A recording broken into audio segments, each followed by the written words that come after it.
C'est la grande édition d'information sur Kinactu Télévision, votre partenaire d'excellence. Mesdames et messieurs, c'est l'heure de vous informer. Tout de suite, voici pour vous l'essentiel de l'actualité. Les voix s'élèvent de partout à quelques jours de la signature de l'accord historique de paix entre l'RDC et le Rwanda sous la médiation américaine et les deals miniers entre la République démocratique du Congo et les États-Unis d'Amérique. Quels sont les risques et les espoirs de ces protocoles d'accord pour la nation congolaise? L'opposition tire la sonnette d'alarme pour interpeller les pouvoirs en place. Le jour reste à compter pour que les conducteurs de véhicules se régularisent conformément à la décision prise par les autorités congolaises en vue de réguler le secteur des transports à Kinshasa, un chemin vers l'expiration du moratoire avant le début de contrôle du nouveau permis de conduire biométrique avec puce. La RDC exprime sa solidarité avec Doha qui accueille le pourparler entre le gouvernement congolais et le camp des rebelles concernant les frappes iraniennes sur de bases américaines au Qatar. Cette triste réalité marquée par ces théâtres de largage de missiles balistiques de longue portée est condamnée par plusieurs pays du monde entier.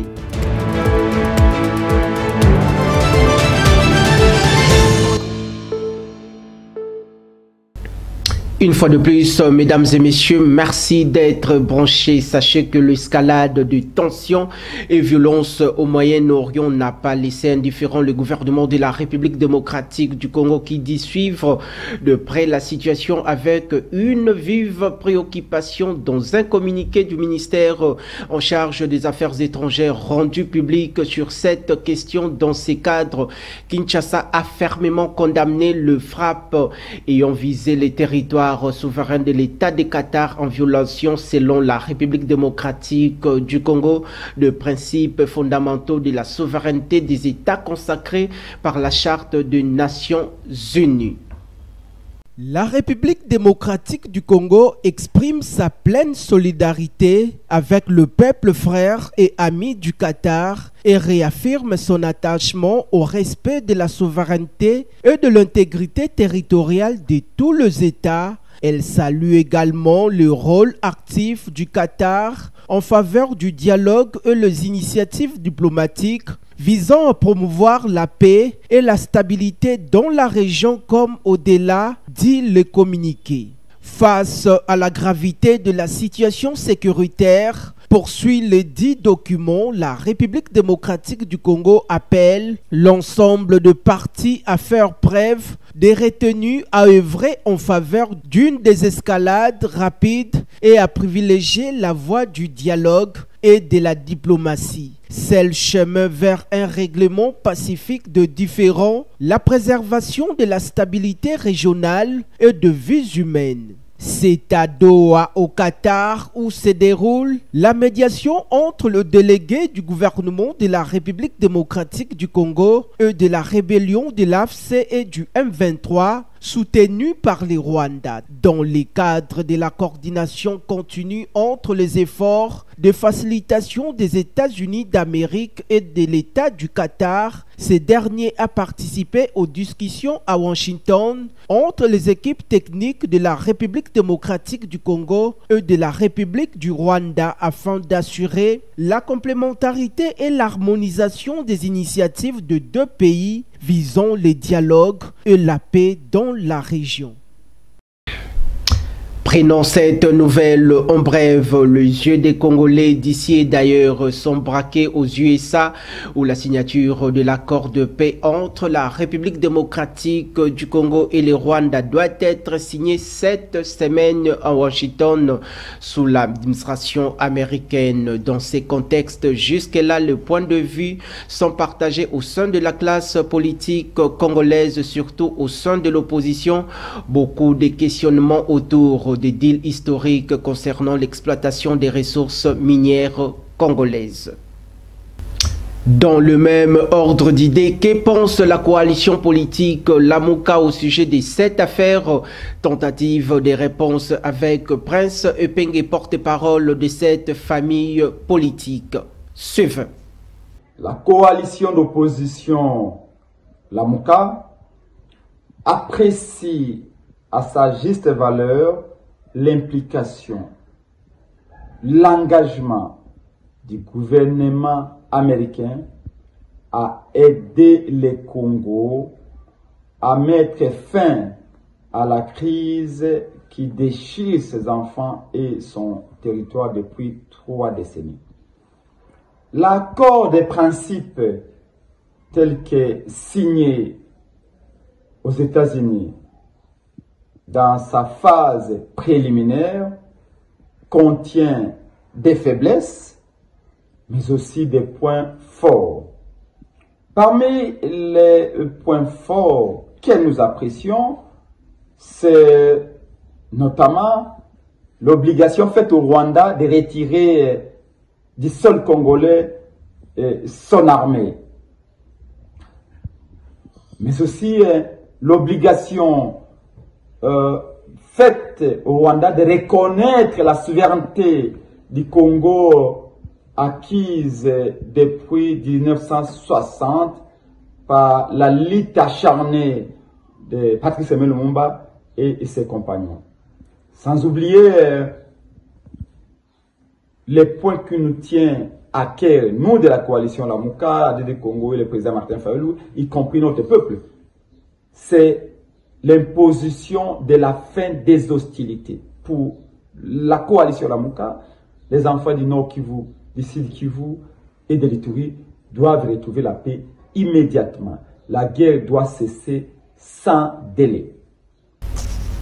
Restons toujours sur les questions sécuritaires consacrées à l'Est de la RDC.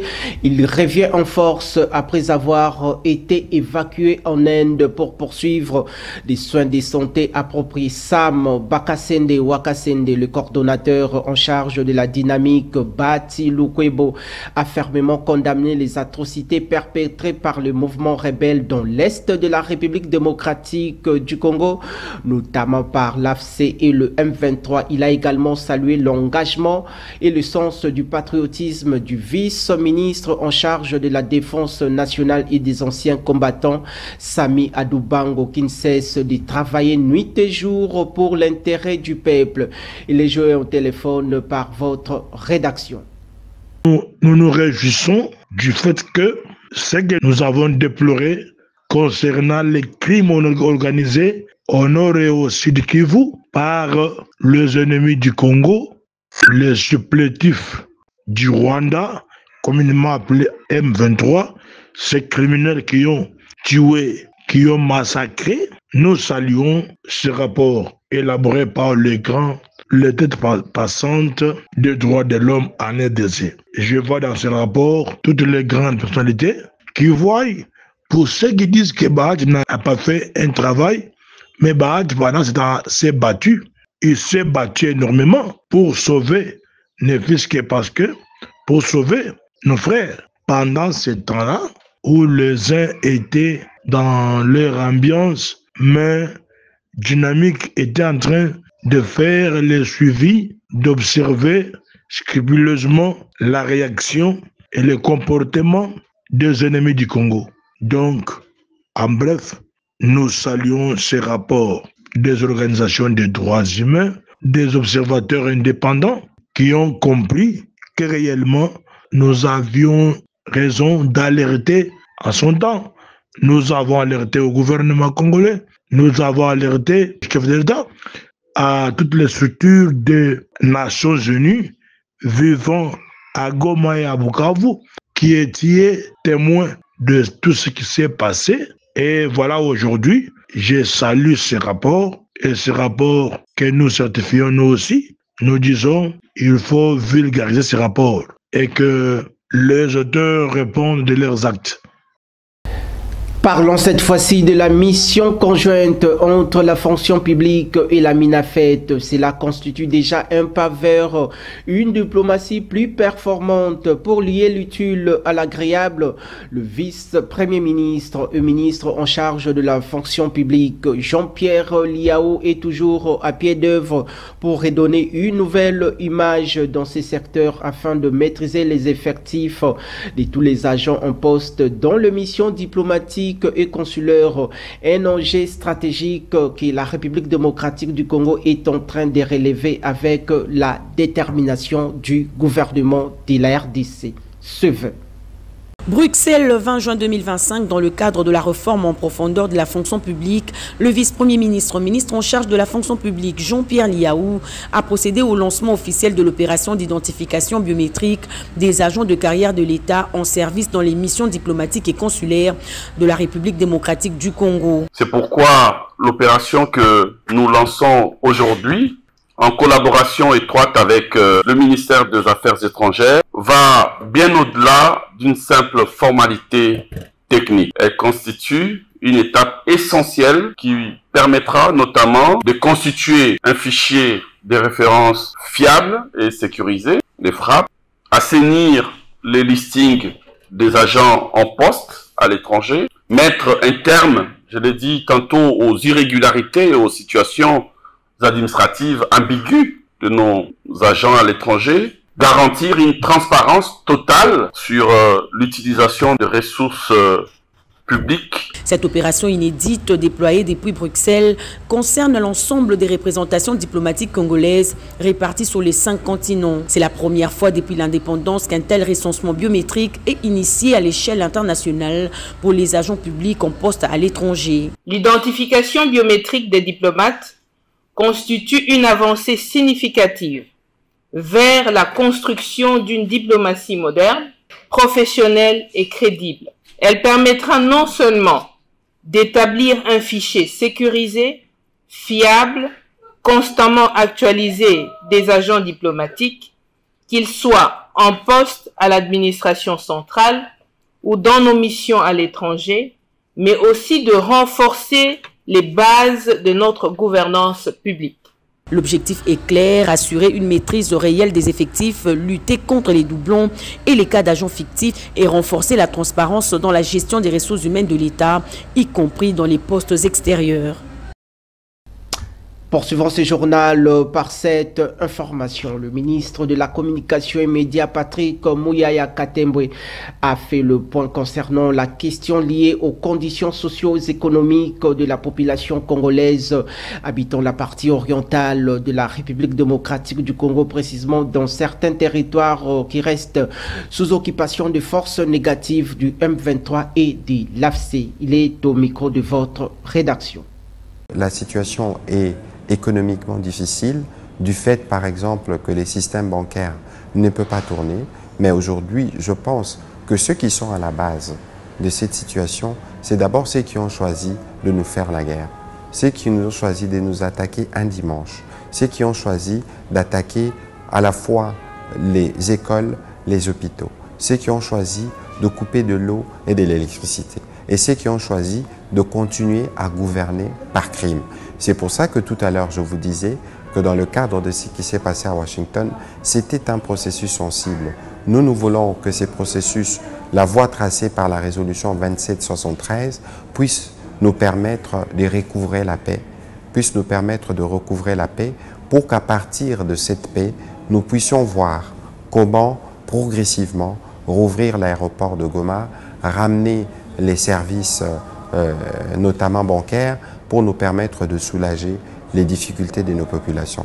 Il ne faut pas oublier aussi que sur les circuits bancaires, il y a une vraie difficulté, c'est que les banques, c'est d'abord la sécurité.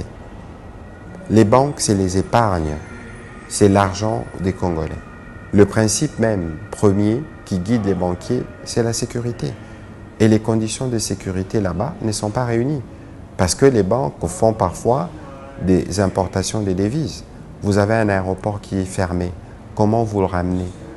Vous avez la banque centrale qui est fermée à travers ces succursales là-bas. Parce que c'est un système, notamment à travers la compensation et toutes ces opérations. comment on arrivera à le faire. Vous avez vu qu'on a tenté à la fois à Goma et à Bukavu de casser la banque centrale. Donc on connaît plus ou moins les intentions des occupants qui n'hésiteraient pas à piller ou à mettre la main sur les épargnes les uns des autres. Est-ce qu'il faut les laisser faire? Non.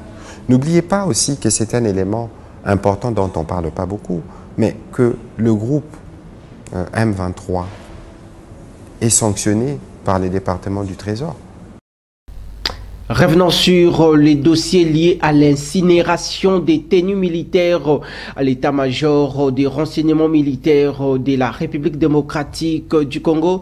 Cela s'inscrit dans une dynamique de lutter et de décourager toute mauvaise tentative d'infiltration au sein de l'armée congolaise, surtout pendant cette période de la crise sécuritaire qui s'écoule la partie orientale de la République démocratique du Congo. Retrouvez de plus amples détails dans ces commentaires signés par nos confrères de la presse militaire. 470 ballots de tennis similaires à celles du FARDC et de Béré ont été incinérés le vendredi 20 juin 2025 par l'état-major des renseignements militaires. Ces ballots ont été saisis en exécution de l'arrêté du vice-premier ministre, ministre de l'Intérieur, dans des endroits différents. Le premier lot de 209 ballots gardés depuis 2021 au magasin d'un certain Ngilang, Limawali à la 9e rue. Alimité industriel, et le second lot de 261 ballots découverts chez un expatrié répondant au nom de Abbas Asser Nasser. Les deux individus ont été interpellés puis remis en liberté après exploitation. Ces habits ont été détruits devant un haut magistrat militaire et le média. Christian Malanga a utilisé les mêmes tenues dans sa tentative de coup de force. Passons cette fois-ci à autre chose. Le ministre intérimaire en charge de la justice et garde de Sceaux Samuel Mbemba a récemment réagi en ce qui concerne la proposition du CENSA demandant la libération de certains prisonniers politiques en République démocratique du Congo pendant cette période des enjeux sécuritaires de l'ère. À cette occasion, il a présenté la position officielle du gouvernement de la République sur la politique pénale en vue d'éclairer l'opinion tant nationale qu'internationale sur la question. Regardez.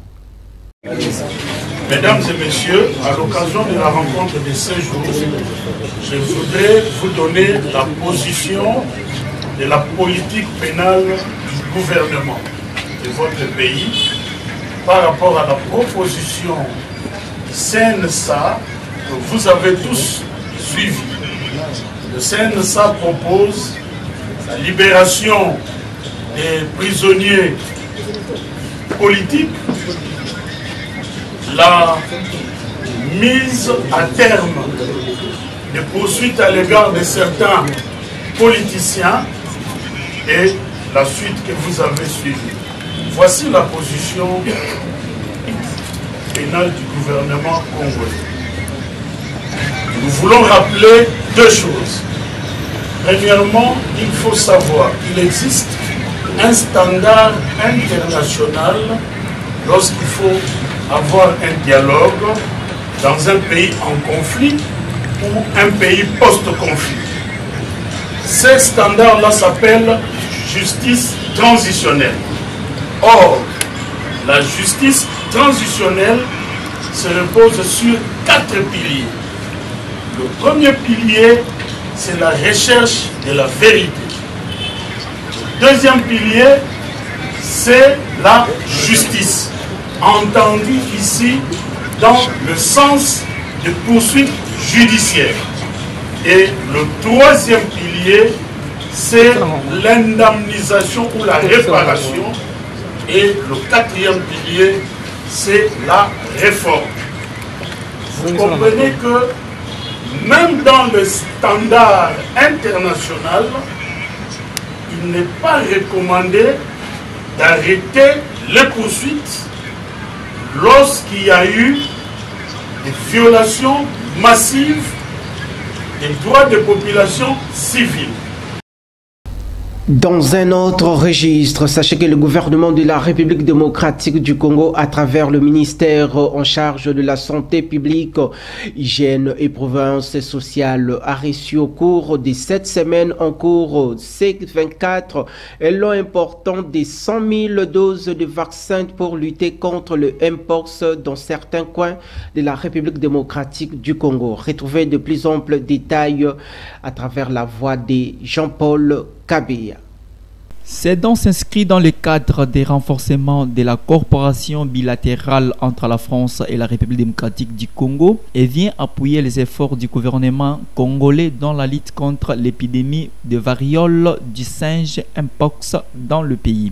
Hormis les vaccins MVA-BN, la République démocratique du Congo utilise également le vaccin japonais LC16M8 dont la campagne de vaccination a été lancée le 14 juin 2025 dans la zone de santé de Bumbu à Kinshasa. Cette vaccination est progressivement élargie à d'autres provinces, celles les plus touchées. Le ministre de la Santé précise que cette vaccination cible désormais d'un an et plus envie de contrer la propagation de cette épidémie. Par ailleurs, le ministère a annoncé que le gouvernement est en train de finaliser une feuille de route nationale pour permettre une extension progressive et coordonnée des couvertures vaccinales à travers le pays. Lors de la réunion tenue ce lundi 23 juin sur la situation épidémiologique de Mpox au cours de la semaine 24 de l'année 2025, le ministère de la Santé a notifié une baisse des cas de Mpox en RDC et celle du taux de positivité de prélèvement depuis plusieurs semaines. Comme je l'ai tantôt annoncé dans les sommaires, le jour reste à compter. La date butoir pour les débuts du contrôle du nouveau permis de conduire biométrique avec puce tombe le lundi 30 juin prochain, soit 6 jours restants pour que les conducteurs des véhicules en République démocratique du Congo puissent se conformer à cette décision prise par les autorités compétentes congolaises. Retrouvez dans ces commentaires. À travers un communiqué de mi-mars, le vice-premier ministre des Transports, Voies des Communications et des Enclavements, Jean-Pierre Mbemba, avait invité les requérants âgés d'au moins 18 ans à se rendre à la Commission nationale de délivrance de permis de conduire CONADEP en cycle pour se procurer de cette pièce essentielle pour conduire en bonne et due forme. Défi de falsification du nouveau permis de conduire en RDC, plus particulièrement à Kinshasa. Le permis de conduire sont souvent délivrés dans une opacité telle que le frais destiné au service reconnu par l'État se volatilise. En avril dernier, un réseau mafieux de 7 personnes a été démantelé, mis arrêté après une enquête qui avait révélé la falsification des permis de conduire, vignettes et cartes roses. D'après les documents signés conjointement par le ministre des Transports et de la Justice, les 7 personnes ont été arrêtées et jugées. Le lancement de l'opération de délivrance des permis de conduire le 25 novembre 2024, Jean-Pierre Mbemba avait mis en avant les innovations, notamment la réussite des examens théoriques et pratiques par le requérant dans le but de réduire sensiblement la recrudescence des accidents et des incidents liés aux erreurs de conduite dues aux facteurs humains. Rendons-nous cette fois-ci en Ituri. Retenez que les études de faisabilité pour asphalter l'axe routier Bunia et Chomia liant la République démocratique du Congo en Ouganda via Kasseni se poursuivent. Une équipe de l'administration militaire des forces armées de la République démocratique du Congo, aux côtés des ingénieurs, a été sur place. Retrouvez dans ces reportages réalisés par nos confrères de la presse militaire. Cette route longue d'environ 60 km lie directement la RDC à l'Ouganda via les eaux du lac Albert. 2 rivières qui serpentent, la plaine des Kasseni déborde d'Iran, cette période pluvieuse. Une situation qui bloque complètement la circulation sur cet axe. C'est la monte, cet axe Menmoto. Il faut dérecharger ici au milieu pour aider, surtout lorsqu'il pleut.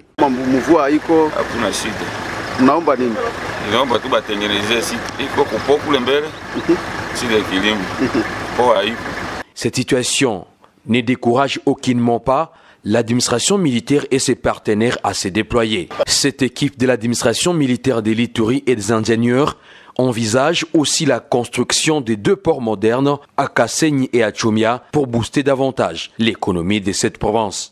À Ituri, nous sommes là pour les études de la route Bunia-Kasenyi. Dans toute phase de construction de la route, la première chose qui précède, ce sont les études. Donc nous sommes là pour évaluer la route et faire les études de faisabilité. On a fait les études, on a fait les constats sur la route.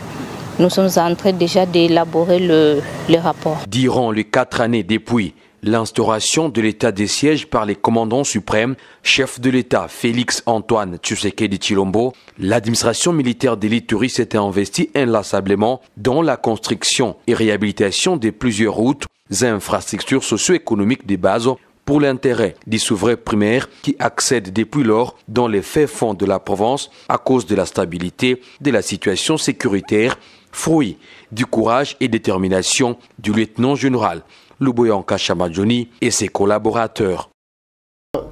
Restons toujours dans cette partie richissime de la République démocratique du Congo. Le Bureau de coordination des affaires humanitaires des Nations Unies, OCHA en sigle, a publié un rapport sur les incidents humanitaires signalés dans la région de Grand Kivu, située dans la partie orientale de la République démocratique du Congo entre janvier et mai dernier de cette même année en cours. Pendant cette période, OCHA a recensé au total 267 incidents humanitaires. Regardez. Le Bureau de coordination des affaires humanitaires des Nations Unies, OCHA en sigle, a publié un rapport sur les incidents humanitaires signalés dans la région de Kivu en République démocratique du Congo entre janvier et mai dernier. Pendant cette période, cette organisation a recensé au total 267 incidents humanitaires. Le Nord Kivu est le plus touché avec 140 cas avant de connaître une baisse avec 71 cas en mars et en mai 45 cas. OCHA ne dit pas cependant la nature ou le type d'incidents enregistrés. Dans son rapport, cette organisation internationale soutient que malgré une baisse notable en mai dernier des incidents impliquant des travailleurs humanitaires, la violence et l'insécurité persistaient dans l'est de la République démocratique du Congo. Ces difficultés aggravées dans la réduction de financement ont considérablement limité le mouvement et la présence humanitaire dans les zones touchées, restreignant l'accès de la population à une assistance et une protection vitale. OCHA s'inquiète également quant à la continuité de la fermeture des aéroports de la ville volcanique de Goma et de Kavumu qui privent ces villes de l'aide humanitaire. Le Bureau de coordination des affaires humanitaires indique aussi que l'accès routier dans la province du Nord Kivu, à Masisi Walikale, au Sud Kivu, précisément à Bukavu et Uvira, est sévèrement restreint, tandis que les déplacements de Bukavu à Uvira par la route nationale numéro 5 sont bloqués. Face à cette situation, cette organisation souligne ainsi l'urgence de mesures de sécurité renforcées et d'interventions ciblées pour protéger les travailleurs humanitaires dans la partie orientale de la RDC. Parlons cette fois-ci de valeurs nutritives. Que savez-vous de mangoustan? Découvrons ensemble à travers cette belle voix de notre consoeur Ruth Mboua.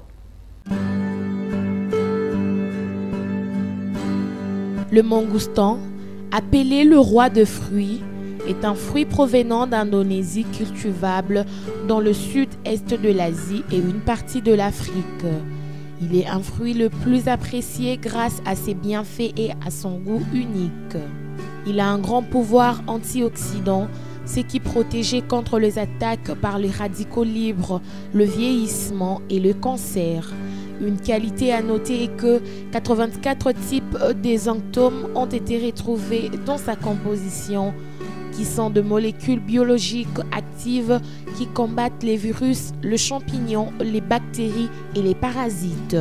Il contient une grande quantité de potassium, valeur fondamentale pour le fonctionnement correct musculaire et les systèmes nerveux. Il est considéré antibactérien, antiviral et simulé. Il augmente la défense et contient la vitamine B12, ce qui améliore le système nerveux et le métabolisme du foie. Le mangoustan a des propriétés anti-inflammatoires, anti-allergiques et anti-tumeurs. Ces fruits est recommandé pour les personnes souffrantes d'hypertension, de plus qu'il contribue à élever les niveaux d'énergie dans l'organisme. La pulpe et l'écorce de ce fruit sont riches en acide hydrocitrique qui inhibe la création de graisse, prévient l'excès de cholestérol sanguin, provoque une sensation de satiété et peut être utilisé comme traitement à l'obésité. Il réduit le stress, régule le sommeil, élimine les toxines et les gras dans le corps. Le mangoustan, grâce à sa consistance et à son goût sucré, il est parfait pour les enfants, les jeunes, les adultes, les sportives, les femmes enceintes ou les personnes âgées.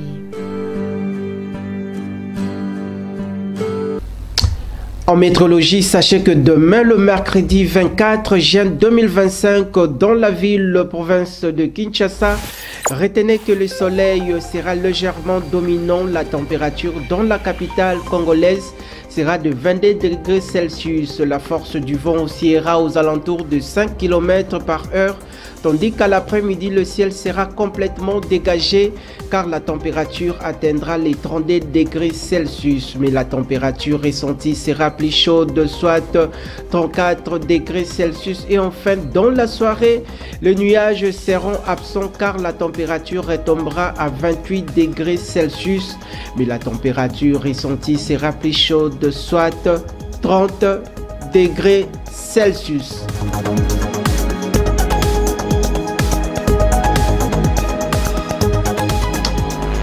Nous arrivons déjà à la fin de cette session d'information sur Kinartu Télévision, votre partenaire d'excellence. Vous qui venez à peine de nous joindre, place au rappel des titres. Les voix s'élèvent de partout à quelques jours de la signature de l'accord historique de paix entre l'RDC et le Rwanda.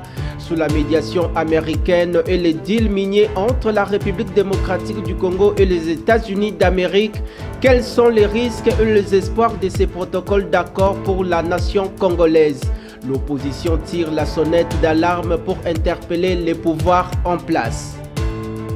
Le jour reste à compter pour que les conducteurs de véhicules se régularisent conformément à la décision prise par les autorités congolaises en vue de réguler le secteur des transports à Kinshasa, un chemin vers l'expiration du moratoire avant le début de contrôle du nouveau permis de conduire biométrique avec puce. La RDC exprime sa solidarité avec Doha qui accueille le pourparler entre le gouvernement congolais et le camp des rebelles concernant les frappes iraniennes sur de bases américaines au Qatar. Cette triste réalité marquée par ces théâtres de largage de missiles balistiques de longue portée est condamnée par plusieurs pays du monde entier.